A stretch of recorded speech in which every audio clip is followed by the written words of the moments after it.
Hi friends, welcome to எஸ்எத் சமையல் and black. எல்லோரும் நல்லா இருக்க வேணுமென்று கடவுளை வேண்டிக் கொண்டு வாங்க வீடியோக்குள்ளே போகலாம். நான் உங்களுக்கு நண்டை வச்சு ஒரு வித்தியாசமான ரெசிபியோடு செய்து காட்டப்புறேன். வாங்க அதை எப்படி செய்யலாம்னு பார்க்கலாம். அதுக்கு 1/2 கிலோ நண்டை எடுத்துருக்கிறேன். நண்டை நல்ல வடிவாக க்ளீன் பண்ணி எடுக்கணும். க்ளீன் பண்ணிவிட்டு கழுவி எடுத்துகிட்டு காட்டுறேன். நண்டு எல்லாத்தையும் வடிவாக கழுவிட்டு எடுத்துட்டேன். ஒரு நண்டை அந்த 2 உடைச்சி 2 மற்ற 2 அப்படி இருக்கேன். அதாவது ஒரு நண்டை அப்படி 4 அப்போ தான் நாங்கள் இதில் சேர்க்குற மசாலாலாம் செய்கிறோம். அதுக்காக அப்படி 4 சின்னனா கட் பண்ணியிருக்கிறேன். இப்போ நண்டில் தண்ணி இல்லாமல் எல்லாத்தையும் வடித்து எடுத்துட்டு 1 டேபிள் ஸ்பூன் மாதிரி தனி மிளகாத்தூள் ஆட் பண்ணுறேன். உங்களோட காரத்துக்கு ஏற்ற மாதிரி நீங்கள் மிளகாத்தூளை கூட்டியோ குறைச்சிக்கொள்ளுங்க. இந்த நண்டுக்கு தேவையான அளவுக்கு உப்பு தூள் ஆட் பண்ணுறேன். தேசிக்காய் புளி 1 துண்டு ஆட் பண்ணுறேன். இனி இதை நல்லா மிக்ஸ் பண்ணி விடுவேன். மிக்ஸ் பண்ணினது பிறகு பார்ப்போம். இப்போ மிக்ஸ் பண்ணியாச்சு. இந்த நண்டை நீங்கள் இப்படி 2 கட் பண்ணுற நேரம் நல்லா கூரான கத்தி வச்சு ஒரே கட்டாக கட் பண்ணணும். அப்போ தான் சதையெல்லாம் வெளியால் போகாமல் இருக்கும். அடுத்து என்ன செய்வதுன்னு பார்ப்போம். அடுப்பில் ஒரு சட்டியை வச்சுருக்கிறேன். சட்டி சூடாகினது பிறகு எண்ணெய் ஆட் பண்ணியிருக்கிறேன். எண்ணெய் இப்போ நல்லா சூடாகிட்டு நாங்கள் புரட்டி வச்சுருக்கிற நண்டை இதில் ஆட் பண்ணலாம்.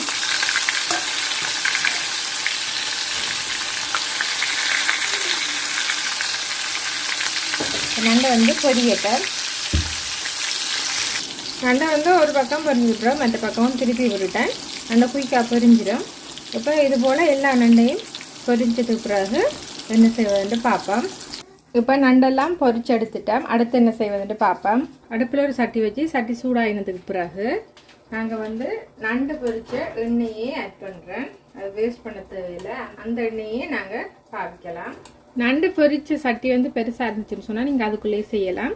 நான் சின்ன சட்டி என்னோடய அதில் செய்யலை, பெரிய சட்டியை வச்சு அதில் செய்கிறேன். இப்போ அந்த ஆயிலில் கொஞ்சமாக பெருஞ்சீரகம் ஆட் பண்ணுறேன். 2 நெட்டு கருவேப்பிலை, ஒரு 2-3 துண்டு கம்பையில் ஆட் பண்ணுறேன். இப்போ நல்லா அதை மிக்ஸ் பண்ணி விடுவேன். இப்போ ஒரு மீடியம் சைஸ் வெங்காயத்தை நல்லா சின்ன கட் பண்ணி அதை இதில் ஆட் பண்ணுவேன். வெங்காயம் வதங்கிறதுக்காக கொஞ்சமாக உப்புத்தூள் சேர்க்குறேன். இப்போ இதை நல்லா மிக்ஸ் பண்ணி விடுவேன். வெங்காயம் நல்லா வதங்கிட்டு வெங்காயத்தை இடைக்கிட மிக்ஸ் பண்ணி விட்டுறேன். வெங்காயத்தை டைட் ஆக்கிட்டு 1 டேபிள் ஸ்பூன் போல் இஞ்சி பூண்டு பேஸ்ட் ஆட் பண்ணுறேன். இப்போ இதை நல்லா மிக்ஸ் பண்ணி விடுவேன்.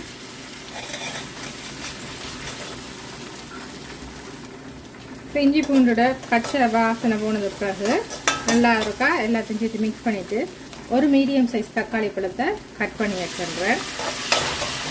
இதையும் இப்போ நல்லா மிக்ஸ் பண்ணி விடுவேன். தக்காளி பழத்தோடையே குழம்பு மிளகாத்தூள் 2 டேபிள் ஸ்பூன் ஆட் பண்ணுறேன். உங்களோட காரத்துக்கு ஏற்ற மாதிரி ஆட் பண்ணி கொள்ளுங்க. தக்காளி பழத்தால் போடுறதால மிளகாத்தூள் தீஞ்சிடாது. அதில் உள்ள ஈரத்தன்மையிலே இருக்குமையோடைய தீஞ்சி போகாது. தக்காளி பழத்தில் நல்லா மசியும் வரையும் வேக வைப்பேன். இப்போ பார்த்தீங்கன்னா தக்காளி நல்லா மசிஞ்சு வந்துட்டு நான் இடைக்கிட மிக்ஸ் பண்ணி விட்டேன். நான் இப்போ நாங்கள் பொரிச்சு வச்சுருக்கிற நண்டை ஆட் பண்ணுவேன்.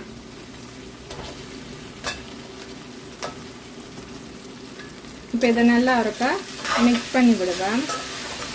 மிக்ஸ் பண்ணினது பிறகு ஒரு சின்ன நெல்லிக்காய் சைஸ் அளவு பழப்புளியை கரைச்சி எடுத்துருக்கேன். அதையும் ஆட் பண்ணுவேன். இப்போ கொஞ்சமாக தண்ணி ஆட் பண்ணுறேன்.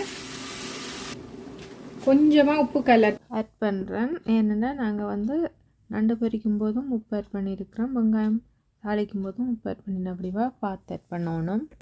இப்போ இதை நல்லா இருக்கா மிக்ஸ் பண்ணி விடுவேன். இப்போ நல்லா மிக்ஸ் பண்ணிட்டேன்.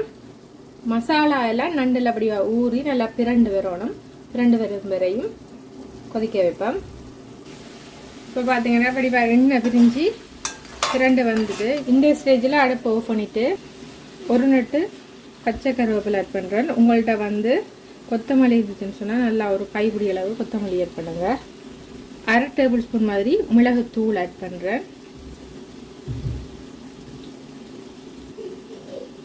இப்போ நல்லா மிக்ஸ் பண்ணி விடுவேன். மிக்ஸ் பண்ணி நம்மளுக்குன்னா வித்தியாசமான பறித்து வச்ச நண்டு தொக்கு வந்து ரெடி.